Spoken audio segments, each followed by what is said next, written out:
What's up, everybody? Welcome to Podcast Now. I'm Alex, and in this video, I want to talk about the PSVR 2, my thoughts on specifically the price. And look, I am a fan of VR. I want to make sure I'm very clear about that from the beginning.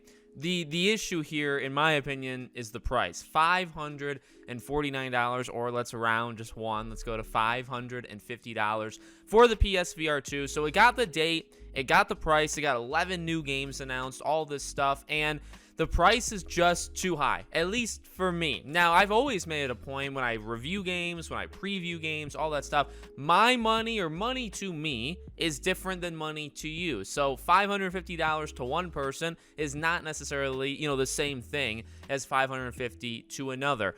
This is just, in my opinion, when people said when the PS5 and Series S and X came out that it was probably the wrong time and it should have been delayed and all that stuff. I generally disagreed at the time. I feel like that kind of has some points now that you probably could have used at least a year, push it out, if anything, than just for the actual, getting it on store shelves, getting developers to actually get ready to embrace next gen instead of not doing that. I can see the points. All right, I can see the points. This one, I really can understand people saying, or if I were to say, this just isn't the right time. Now, I get it. Technology is technology. Sony's going to make these products, and they're going to give it out. And here's the thing. Again, I want to make this clear. I think the PSVR 2 is going to be fantastic. I think it's going to be awesome. I like everything I like the visual look. I love the controllers. I like the games that we've seen so far, from Horizon to the newer ones now, like that Switchback, the Rush of Blood kind of sequel from Supermassive.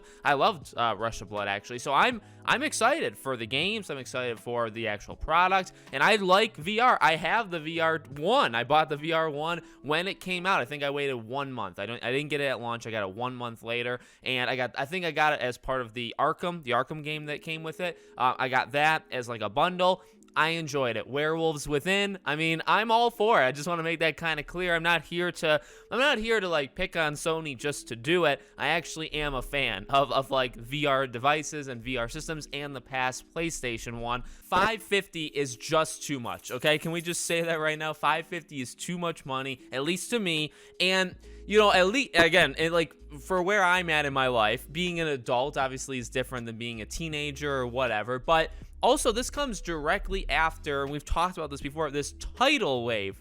We haven't had games, okay? This year has been very dead, I think is kind of fair to say. There's been hits here and there. February was awesome. And then you could argue, March, April, May, they had some here and there. Lego Star Wars, Evil Dead, the multiplayer game, fantastic. There were some good games. But for so much of this year, there was absolutely nothing. And then from October till at least December in 2022 is just the biggest wave you've ever seen crashing down on you of new games. And really, it doesn't stop. It's January with Dead Space and Forspoken and Hogwarts, and that's in February. It doesn't stop. So you could keep going. But even from October to December, it's packed. Then from January on to really indefinitely, because we don't know when a lot of games next year are coming out, there's a lot of games. So to release a VR headset while we're getting this tidal wave of games, now yes, could I take a month and a half off of buying new games and probably get the $550? Yeah, probably,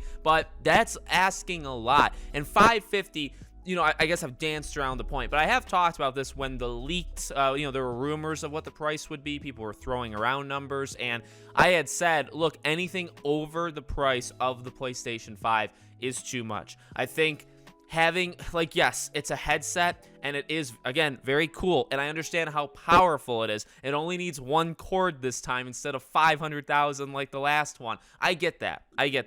But at the same time, it's an accessory. Really, if you think about it, the VR 2, you need the PS5 to make it work, right? You cannot play the VR 2 on its own. Now, I wouldn't expect to, I'm just, follow me along, right? Because I would not expect to do that. It's not an Oculus. It's not, whatever. It's literally called PlayStation VR. It needs the PlayStation. So if you need the console, I think the price can't be more than the console. I think it needs to be at worst the same price. So we're looking at, and now again with the PS5, it's a little messy, I guess we're going to say troubling, probably not the right word, but you have the two different editions. I'm pointing over there because that's where my PS5 is. You have the disc and you have the digital, and there's $100 that separates them. So, I get that that's a little messy. When PS4 came out, it was just the base price, and then the VR, I think, did the VR match the PS4 at the time when the PSVR came out? It was either that or maybe it was like $50 less. It wasn't more, though. It wasn't more. So this is taking the most expensive of the two PS5 systems, the $500 one, the disc one, which in some places across the world, Sony has, raised the prices up, not in the US yet, or maybe they never will, hopefully, but right, so they take the most expensive one and they say you have to pay $50 more than that to get the accessory for that. Like, I know that, maybe that's taking a reach, maybe that's like purposely saying it that way to attack Sony. Actually, it's not. That would be an assumption that would not be true. All I'm saying is, when you have a device that needs another device to work, the device that needs it shouldn't be more than it. That's really it. And I feel like that's kind of fair. So to get the PS5 and then a device that doesn't enhance it, it's a different thing, but it needs it. In order to get both of those, you need to pay $1,050. I guess you could pay $400 and then $500, but see, that's even worse because now you're paying $400 for the digital. That makes the argument even worse. You pay $400 for the digital, and then you have to spend $150 extra to get the VR2. I'm not here whining about money. I guess that's enough. I'd like to try to nail what I imagine the comments are gonna say, like the idiots, so I can make sure I combat all of them, because then I know that people just don't watch the videos, they just comment because they're stupid. So I just want to make sure I'm kind of I'm strategically moving the chess pieces in place. I'm not whining about money. I'm okay. I'm an adult. I have my financial I don't even know what the word would be. There's difficulties and there's things you have to work through, and I'm not rich and I don't have a lot of money. You could probably tell that, right? But I'm not complaining about the actual money. I think that's why I really want to laser focus in on a device that needs another device shouldn't be more than it.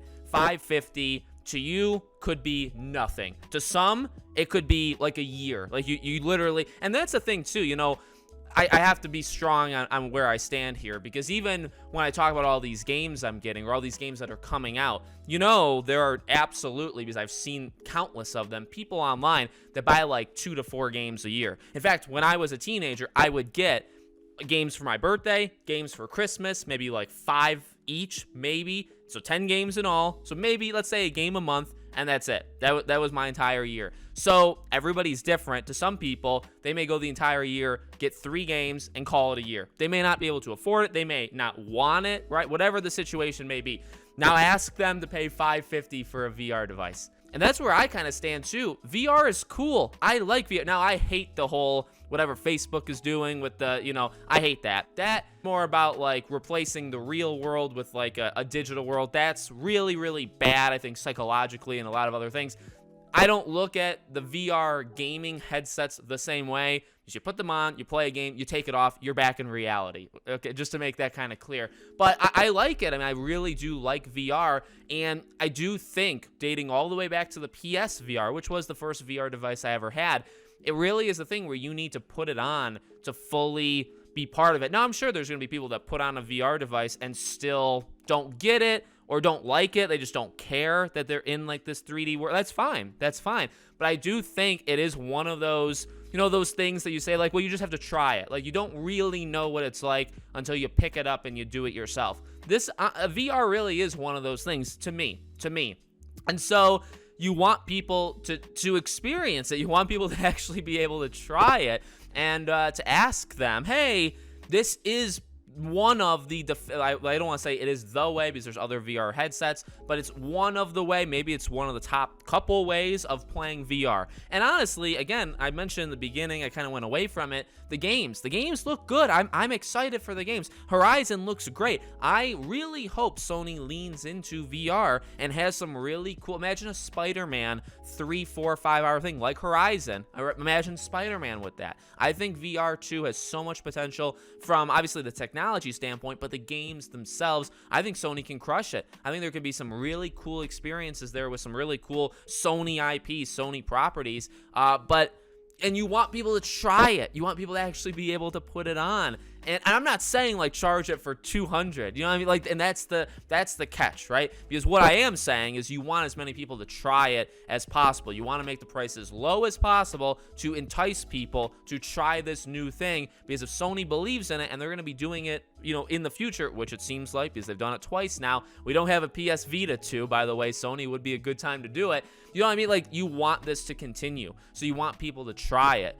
People are not going to try this and the VR1 did really well out the gate. And I think I'm pretty sure it did pretty well, you know, lifetime. Obviously not like the sales of like a console, but it sold relatively well. But it was cheaper. It was cheaper, and it was also, you know, the same price or less than the PS4. For this, I don't know. Like, what's it going to sell? I'm going to be really interested. Like, can it hit, I don't know, can it hit 1 to 2 million in the first year? But see, are we past the time, or is Sony okay with lifetime the PSVR 2 selling like 7 to 10 million units? Like, is that okay with them? Because that's very low, but it's an accessory, but it's $550, and you're paying developers to make games for it. So you're using your money, you're wasting, depending on how things go. You'd be wasting developers' time making games for it.